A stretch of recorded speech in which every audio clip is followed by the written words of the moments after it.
ಜಿ5 ಇರುವಾಗ ನೀವು ನಿಮ್ಮ ನೆಚ್ಚಿನ ಶೋಗಳನ್ನ ಎಂದಿಗೂ ಮಿಸ್ ಮಾಡಿಕೊಳ್ಳುವುದಿಲ್ಲ. ಅದು ಸಂಪೂರ್ಣ ಉಚಿತವಾಗಿ. ಅಪ್ಪ, ಅಮ್ಮ ಹೇಗಿದ್ದಾರೆ? ಇನ್ನು ಬದುಕಿದಾಳಪ್ಪ.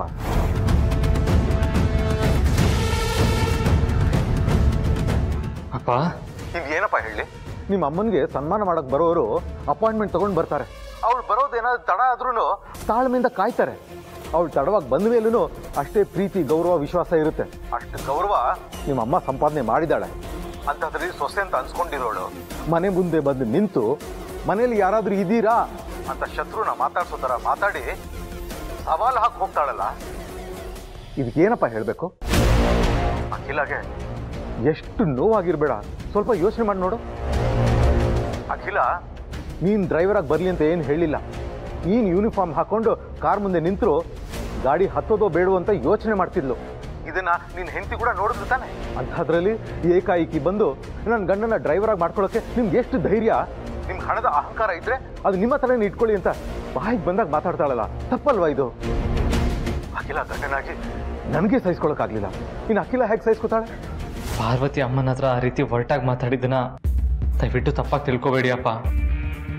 ಆ ರೀತಿ ಮಾತಾಡಲೇಬೇಕಾದಂಥ ಪರಿಸ್ಥಿತಿ ಬಂದಿತ್ತು. ಅದು ಯಾವ ಪರಿಸ್ಥಿತಿ ಅಂತ ನನಗೂ ಸ್ವಲ್ಪ ಬಿಡಿಸಿ ಹೇಳ್ಬೋದು ತಾನೆ? ಸಮಯ ಬಂದಾಗ ಹೇಳ್ತೀನಿ ಅಪ್ಪ. ಆ ಸಮಯ ನಾನು ಸಾಯೋದ್ರೊಳಗೆ ಬರುತ್ತಾ? ಅಪ್ಪ ಪ್ಲೀಸ್ ಆ ರೀತಿ ಎಲ್ಲ ಮಾತಾಡ್ಬಿಡಿ. ಸಾರಿ ಕಣಪ್ಪ. ಯಾವಾಗಲೂ ಇನ್ನೊಬ್ಬರ ಮುಖದಲ್ಲಿ ನಗು ಕಾರಣ ಪಾರ್ವತಿ ಇವತ್ತು ಅಖಿಲ ಮನಸ್ಸಿಗೆ ನೋವು ಮಾಡಿದ್ಲಲ್ಲ, ಅದಕ್ಕೆ ತಡ್ಕೊಳಕ್ಕಾಗ್ಲಿಲ್ಲ, ಹೀಗೆ ಮಾತಾಡ್ಬಿಟ್ಟೆ.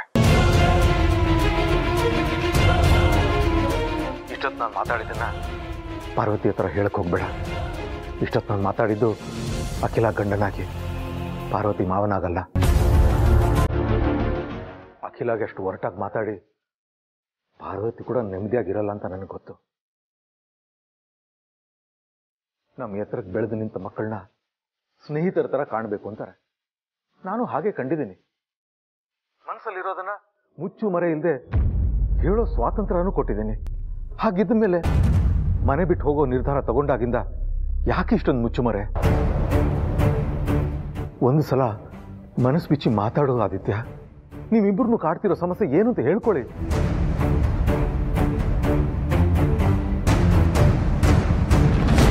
ಅದು ಯಾವ ಧರ್ಮ ಸಂತ ನಿಮ್ಮನ್ನು ಕಟ್ಟಾಕಿದೆ ಹೇಳಿ?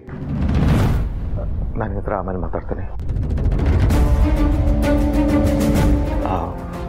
ಅಖಿಲ, ಅದು ಆದಿತ್ಯ ಫೋನ್ ಮಾಡಿದ್ದ.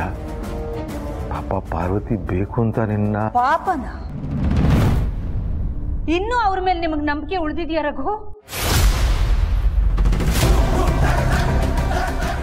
ಎಷ್ಟೇ ಆದ್ರೂ ನಮ್ಮ ಮಗ ಸೊಸೆ ಅಲ್ವಾ? ನಿಮ್ಮ ಮಗ ಸೊಸೆ ಅಂತ ಹೇಳಿ ರಘು, ನನಗಿರೋನು ಒಬ್ಬನೇ ಮಗ, ಒಬ್ಬಳೇ ಸೊಸೆ. ಪ್ರೀತು ನನ್ನ ಮಗ, ಜನನಿ ನನ್ನ ಸೊಸೆ.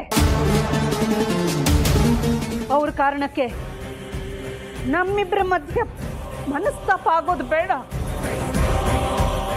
ಪ್ಲೀಸ್.